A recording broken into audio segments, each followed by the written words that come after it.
bayangkan ini. Kamu masuk ke ruang ibadah. Semua orang menyanyi. Musiknya lembut. Tapi kamu berdiri di sana merasa seperti penipu. Kamu hafal semua lirik. Kamu tahu kapan harus angkat tangan. Tapi di dalam kamu rusak. Ada bagian dalam jiwamu yang gak lagi bisa kamu kontrol. Kamu tahu kamu jatuh. Bukan sekali. Bukan karena kamu gak tahu firman. Tapi karena kamu lelah. Lelah berpura-pura kuat. Ada yang bilang Tuhan hanya memakai orang yang layak. Yang suci. Yang hidupnya lurus-lurus saja. Tapi bagaimana dengan kamu yang pernah gagal? Pernah jatuh? Pernah kecewakan semua orang? Bahkan diri sendiri? Video ini bukan untuk mereka yang merasa benar. Ini untuk kamu yang pernah merasa tidak layak lagi datang ke hadapan Tuhan. Hari ini, aku mau ajak kamu masuk ke tempat paling gelap dalam hidup seorang manusia yang sangat dikasihi Tuhan. Seorang pemimpin, seorang penyembah, seorang nabi, tapi juga seorang pendosa. Dia tidur dengan istri orang, membunuh suaminya, menutupi jejaknya dengan tipu daya, dan tetap dipanggil orang yang berkenan di hati Tuhan. Namanya Daud. Dan kisahnya bukan cuma tentang kejatuhan, tapi tentang pemulihan.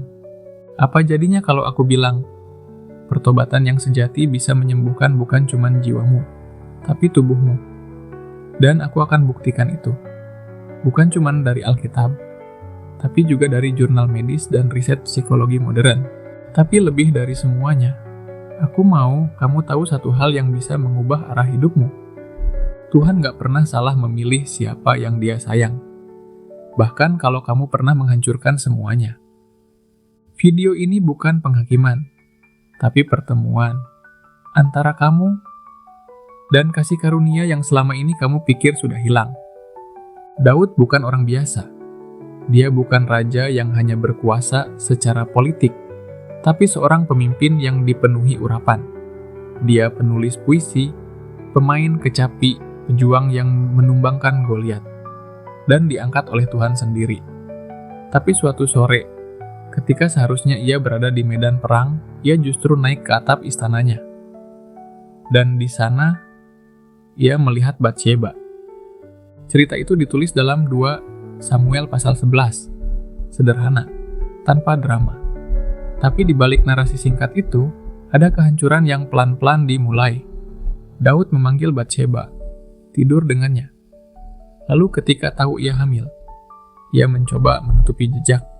Ia panggil Uria, suaminya, menyuruh dia pulang dari medan perang, agar bisa mengelabui kehamilan itu. Tapi Uria terlalu setia. Ia tidak mau tidur di rumah sementara teman-temannya masih berperang. Dan karena itu, Daud memutuskan untuk menyingkirkannya. Ia tulis surat kepada Yoab, panglima perang, menyuruh agar Uria ditempatkan di garis depan agar terbunuh. Itu bukan sekadar strategi, itu pembunuhan. Dan yang menulis surat kematian itu adalah Daud sendiri, dengan tangannya. Surat yang dibawa oleh Uria tanpa tahu isinya. Setelah Uria mati, Daud menikahi Batsheba. Seolah semuanya beres, tapi Tuhan melihat semuanya. Dan di dalam jiwa Daud, sesuatu mulai pecah. Tidak ada ayat yang mencatat bagaimana Daud menangis malam itu. Tapi Mazmur pasal 32 memberi kita bayangan. Ia menulis, "Selama aku berdiam diri, tulang-tulangku menjadi lesu karena aku mengeluh sepanjang hari. Kekuatanku hilang seperti air yang hilang oleh teriknya musim panas." Itulah kejatuhan, bukan hanya moral, tapi spiritual dan fisik. Ia masih memimpin, tapi jiwanya kering. Ia masih dihormati rakyat, tapi hatinya kosong. Jurnal medis dari tahun 2021 yang diterbitkan oleh National Institute of Mental Health menyatakan bahwa penekanan rasa bersalah kronis dapat memicu peradangan sistemik dalam tubuh, menurunkan kualitas tidur, bahkan merusak sistem kekebalan. Dosa yang dipendam, jika tidak dikonfrontasi, akan merusak bukan hanya hubungan dengan Tuhan, tapi juga tubuh kita sendiri. Dalam psikologi, Ini dikenal sebagai moral injury, yaitu kondisi ketika seseorang melakukan sesuatu yang bertentangan dengan nilai terdalamnya. Dan Daud mengalami itu. Ia tahu dia salah, tapi dia menutupinya. Dan setiap kali ia berdoa, suaranya hampa. Setiap kali ia menyembah, kecapinya terasa kosong. Karena roh Tuhan mulai menjauh. Bukan karena Tuhan pergi, tapi karena hati Daud semakin jauh. Apakah kamu pernah merasa seperti itu? Seperti kamu menjalani semua rutinitas rohani, tapi kehilangan rasa, kehilangan keintiman, kehilangan suara Tuhan. Bisa jadi bukan karena Tuhan diam, tapi karena ada dosa yang belum kamu akui. Kejatuhan Daud adalah cermin, bukan hanya untuk menunjukkan betapa rusaknya manusia, tapi juga untuk menunjukkan betapa sabarnya Tuhan.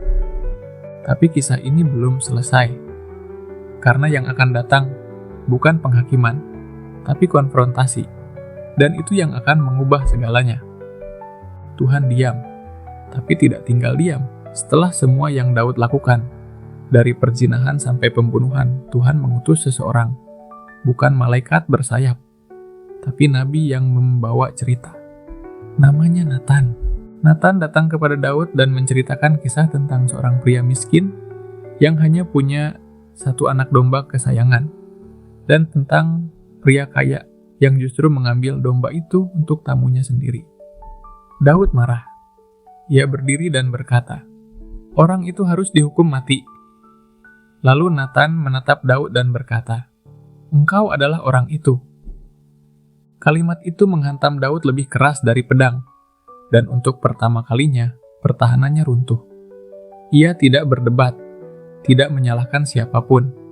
Ia hanya berkata, "Aku telah berdosa kepada Tuhan." Itu bukan pengakuan politik. Itu adalah pengakuan dari hati yang retak.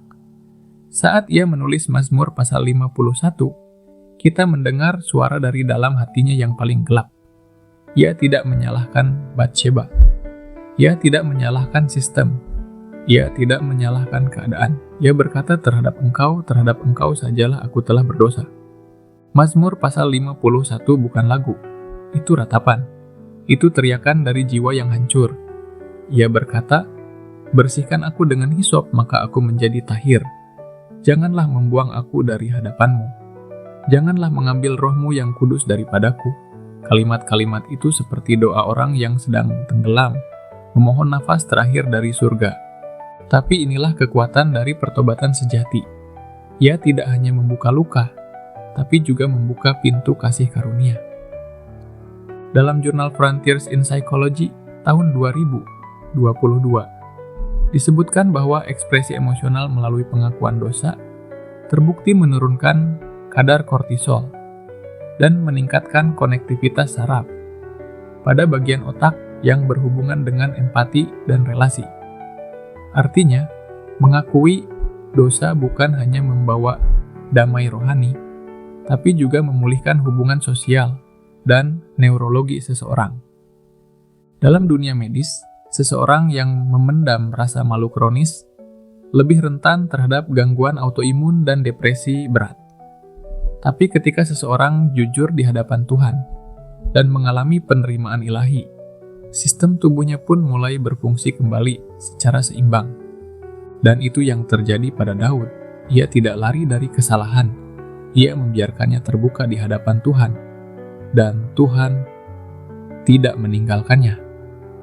Firman Tuhan dalam Mazmur pasal 34 ayat 18 berkata, "Tuhan dekat kepada orang-orang yang patah hati, dan Ia menyelamatkan orang-orang yang remuk jiwanya." Kata dekat di sini bukan hanya secara spiritual, tapi secara aktif. Tuhan bergerak mendekat, Tuhan menyentuh, Tuhan memulihkan. Mungkin kamu berpikir, kamu terlalu rusak untuk diselamatkan.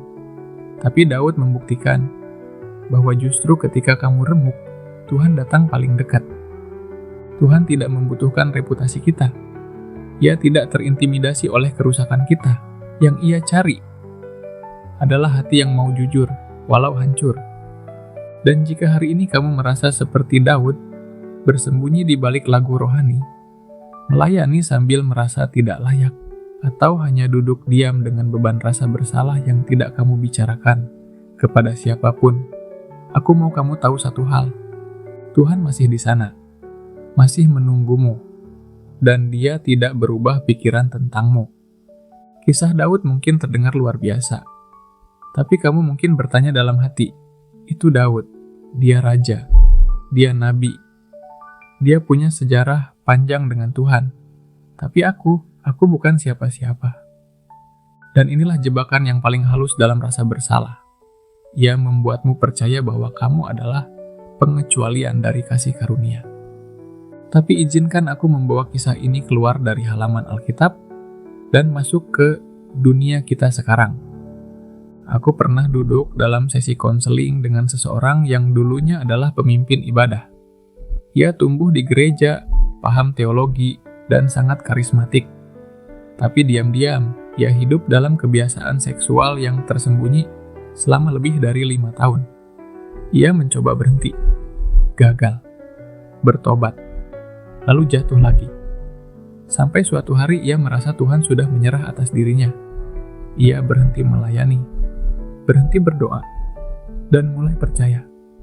Mungkin aku memang diciptakan rusak. Tapi dalam proses konseling yang panjang, ia mulai membuka kembali Mazmur pasal 51. Ia menulis ulang ayat demi ayat dengan tangannya sendiri. Ia menangis, bukan karena Tuhan marah padanya, tapi karena Tuhan tidak pernah pergi. Dalam waktu 2 tahun ia bukan hanya dipulihkan, tapi sekarang memimpin kelompok pemulihan untuk orang-orang yang pernah jatuh dalam dosa seksual. Dan kalimat yang selalu ia ulangi kepada semua peserta, kalau aku bisa dipulihkan, kamu juga bisa. Ini bukan retorika, ini kenyataan.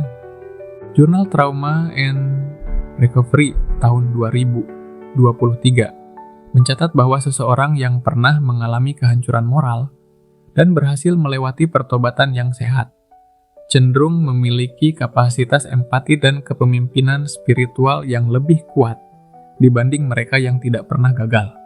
Kenapa? Karena mereka tahu rasanya jatuh, dan mereka tahu siapa yang mengangkat mereka. Firman Tuhan dalam Yohanes pasal 8 ayat 10 dan 11 mencatat peristiwa luar biasa. Seorang perempuan ditangkap karena berzina, diseret ke hadapan Yesus. Para ahli Taurat ingin melempari dia dengan batu, tapi Yesus menunduk, menulis di tanah, lalu berkata, "Siapa di antara kalian yang tidak berdosa, biarlah ia yang pertama melempar batu." Satu persatu mereka pergi. Lalu Yesus berkata kepadanya, "Aku pun tidak menghukum engkau, pergilah dan jangan berbuat dosa lagi." Yesus tidak menyamarkan dosanya, tapi juga tidak menghancurkan dia. Dia menawarkan sesuatu yang dunia tidak bisa berikan, pengampunan tanpa syarat, dan pemulihan tanpa penghinaan. Hari ini, kamu tidak perlu jadi raja untuk diampuni. Kamu tidak perlu jadi pendeta untuk dipulihkan. Kamu hanya perlu satu hal, hati yang remuk dan mau kembali. Karena Tuhan yang memulihkan Daud adalah Tuhan yang sama hari ini. Ia tidak berubah, ia tidak pernah gagal, dan ia tidak pernah salah dalam mengasihi. Apakah kamu bisa dipulihkan seperti Daud? Jawabannya bukan bisa. Jawabannya adalah Tuhan sedang menunggu untuk melakukannya. Sekarang, rasa malu adalah beban yang paling licik. Ia tidak teriak, ia tidak tampak, tapi ia duduk dalam diam di sudut kamar, di balik senyum tipis, di tengah pujian yang dinyanyikan. Dan lama-kelamaan, rasa malu itu mulai membentuk identitas. Bukan hanya aku berdosa, tapi aku adalah dosa itu. Itulah sebabnya banyak orang lebih memilih bersembunyi di balik pelayanan, rutinitas ibadah, atau bahkan diam total. Karena jauh di dalam hati mereka percaya, kalau orang tahu siapa aku sebenarnya, mereka akan menjauh, bahkan Tuhan pun mungkin akan menjauh. Tapi Alkitab menunjukkan jalan keluar, bukan jalan lari, tapi jalan kembali. Dalam Mazmur pasal 32, Daud menulis, "Selama aku berdiam diri, tulang-tulangku menjadi lesu, tetapi aku mengaku dosaku kepadamu, dan engkau mengampuni kesalahan karena dosaku. Lalu ia menambahkan kalimat luar biasa. Berbahagialah orang yang diampuni pelanggarannya, yang dosanya ditutupi. Kebahagiaan yang sejati tidak datang dari penyangkalan dosa, tapi dari pengakuan. Bukan kepada manusia, tapi kepada Tuhan yang tahu semuanya dan tetap memilih mengasihi. Psikologi modern juga mendukung ini. Studi dari Journal of Positive Psychology tahun 2020 menunjukkan bahwa tindakan menulis pengakuan dosa secara pribadi, lalu membacanya dalam doa selama 15 menit setiap hari, selama 7 hari, signifikan meningkatkan rasa damai dan menurunkan kecemasan. Artinya, pengakuan bukan hanya menyentuh spiritualitas kita, tapi juga memulihkan kesehatan jiwa. Jadi bagaimana kita memulainya? Pertama, ambil waktu sendiri. Tidak perlu musik, tidak perlu suara. Hanya kamu dan Tuhan. Bawa buku catatan, tulis dengan jujur. Apa yang selama ini kamu sembunyikan? Bukan dengan gaya rohani, tapi seperti Daud. Kasar, mentah, penuh air mata kalau perlu. Aku iri. Aku jatuh. Aku menyakiti. Aku munafik. Aku lelah. Lalu bacakan itu di hadapan Tuhan, kalimat demi kalimat, bukan untuk informasinya, tapi untuk transformasi hatimu. Karena saat kamu membacanya, sesuatu terjadi. Beban yang kamu pikul sendiri, kini dibawa bersama dengan Tuhan. Langkah kedua, berdoalah memakai Mazmur pasal 51. Tidak semua ayat sekaligus, tapi perlahan, renungkan, rasakan, ucapkan. Biarkan kata-kata Daud menjadi suara hatimu. Ayat 10 berkata, "Ciptakanlah hati yang bersih dalam aku, ya Allah." Kata ciptakan di sini berasal dari kata Ibrani bara, yang berarti membuat dari ketiadaan. Daud tidak meminta diperbaiki. Ia minta dibuat ulang, dari nol. Dan itu hanya bisa dilakukan oleh Tuhan. Langkah ketiga, percayalah bahwa setelah pengakuan, ada pemulihan. Bukan mungkin. Bukan suatu saat, tapi sekarang. Firman Tuhan dalam 1 Yohanes pasal 1 ayat 9 berkata, "Jika kita mengaku dosa kita, maka Ia adalah setia dan adil, sehingga Ia akan mengampuni segala dosa kita dan menyucikan kita dari segala kejahatan." Kata menyucikan berarti lebih dari sekadar mengampuni. Itu seperti menyetrika baju yang penuh noda, sampai menjadi seperti baru. Tuhan tidak hanya menghapus kesalahanmu, Ia mengangkat kamu kembali ke identitas yang semula. Rasa malu akan mencoba menarikmu kembali. Tapi kamu bukan rasa malumu. Kamu bukan masa lalumu. Kamu bukan keputusan burukmu. Kamu adalah jiwa yang ditebus oleh kasih yang tidak pernah menyerah. Jadi hari ini, jangan cuma merasa bersalah. Akuilah, ucapkan, biarkan itu keluar. Karena di sisi lain dari pengakuan, ada pelukan Bapa yang sudah lama menunggu. Banyak orang percaya bahwa Tuhan bisa mengampuni, tapi mereka ragu apakah Tuhan masih bisa memakai mereka. Mereka bisa menerima pengampunan, tapi mereka tidak percaya pada pemulihan. Dan di sanalah si musuh bekerja paling keras, membuat kamu merasa seperti orang yang sudah dibersihkan tapi tetap disimpan di rak belakang. Tidak dipakai, tidak layak, tidak berguna. Tapi lihatlah kisah Daud. Setelah semua dosanya, Tuhan tetap memakainya. Bukan hanya sebagai raja, tapi sebagai pujangga Alkitab. Sebagai penulis Mazmur yang sampai hari ini masih mengalirkan air mata dan pengharapan untuk jutaan orang. Bahkan garis keturunannya digunakan Tuhan untuk melahirkan Mesias. Injil Matius pasal 1 menuliskan silsilah Yesus, dan nama Daud ada di sana. Tuhan tidak menghapus Daud dari sejarah. Ia memasukkan dia ke dalam rencana abadi. Dan bukan hanya Daud. Musa membunuh, tapi Tuhan memakainya untuk membelah laut. Petrus menyangkal Yesus 3 kali. Tapi Tuhan membangun gereja mula-mula di atas pengakuannya. Paulus membantai orang Kristen, tapi Tuhan memanggil dia menulis sebagian besar perjanjian baru. Apa kesamaan dari semua mereka? Mereka pernah jatuh, tapi mereka juga pernah kembali. Dalam konferensi psikologi Kristen tahun 2024, ada hasil penelitian yang mengejutkan. Mereka menemukan bahwa orang yang pernah jatuh dalam dosa, lalu mengalami pertobatan dan pemulihan sejati, memiliki efek pengaruh yang lebih kuat saat membimbing orang lain dibanding mereka yang tidak pernah gagal besar. Kenapa? Karena otoritas mereka tidak datang dari kesempurnaan, tapi dari kasih karunia yang nyata. Mereka tidak bicara dari atas mimbar tinggi.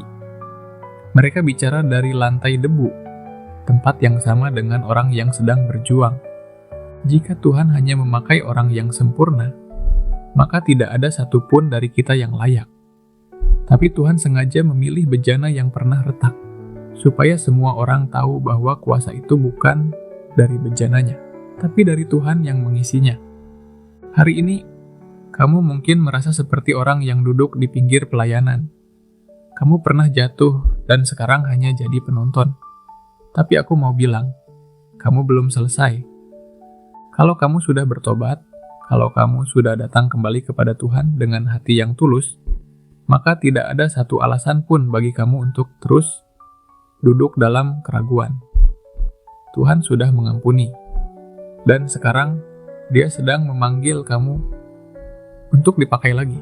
Bukan karena kamu layak, tapi karena Dia setia. Dan Dia akan memakai hidupmu bukan karena reputasimu, tapi karena cerita pertobatanmu. Karena orang-orang di luar sana tidak butuh teladan sempurna. Mereka butuh seseorang yang pernah hancur, tapi dipulihkan, seseorang seperti kamu. Jika kamu masih menonton sampai detik ini, itu bukan kebetulan. Itu bukan karena kamu sedang iseng di YouTube. Itu karena Tuhan sedang berbicara kepadamu. Lewat kisah Daud, lewat ayat demi ayat, dan lewat suara hati yang mungkin sudah lama kamu bisukan. Sekarang, waktunya kamu merespons. Bukan hanya dengan perasaan bersalah, tapi dengan langkah nyata menuju pemulihan. Aku tidak akan menyuruhmu berdiri atau maju ke altar, karena kamu mungkin sendirian di kamar atau duduk di dalam mobil. Tapi aku akan membimbing kamu untuk berdoa. Bukan doa yang panjang, tapi doa yang jujur. Doa dari hati yang hancur, karena justru itu yang Tuhan cari. Kalau kamu bersedia, pejamkan matamu sebentar, tarik napas, dan ucapkan ini dalam hatimu, atau dengan suara lembutmu. Tuhan, aku datang apa adanya. Bukan dengan topeng, bukan dengan pembelaan, aku datang sebagai orang berdosa, tapi juga sebagai anakmu.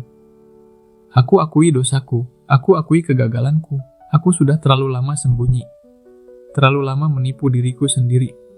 Tapi hari ini, aku datang, dan aku percaya Engkau tidak pernah meninggalkan aku. Pulihkan aku Tuhan, bersihkan aku, ciptakan hati yang baru dalam diriku. Ambil rasa malu ini, dan gantikan dengan kasih-Mu. Ambil rasa takut ini, dan gantikan dengan pengharapan. Aku tidak mau jadi sempurna. Aku hanya mau kembali jadi milik-Mu. Mulai hari ini, pakai hidupku untuk kemuliaan-Mu. Dalam nama Yesus, aku berdoa. Amin. Dan sekarang, dengarkan baik-baik. Jika kamu baru saja berdoa, langit sedang bersorak. Tuhan tidak hanya mendengar, Dia merangkulmu. Tidak ada satu bagian pun dari masa lalumu yang lebih besar dari kasih-Nya. Tidak ada satu dosa pun yang lebih kuat dari darah-Nya. Dan tidak ada satu luka pun yang tidak bisa dipulihkan oleh tangan-Nya. Mulai hari ini, kamu bukan lagi orang yang hancur. Kamu adalah bukti hidup dari kasih karunia. Dan sekarang izinkan aku memberkati kamu. Tuhan memberkati engkau dan melindungi engkau. Tuhan menyinari engkau dengan wajah-Nya dan memberi engkau kasih karunia. Tuhan menghadapkan wajah-Nya kepadamu dan memberi engkau damai sejahtera. Kiranya hatimu dipulihkan, jiwamu dikuatkan, dan hidupmu dipakai untuk kemuliaan yang kekal. Dan ingat, kamu bukan lagi didefinisikan oleh masa lalumu. Kamu didefinisikan oleh kasih yang tidak pernah menyerah atasmu. Tuhan menyertaimu.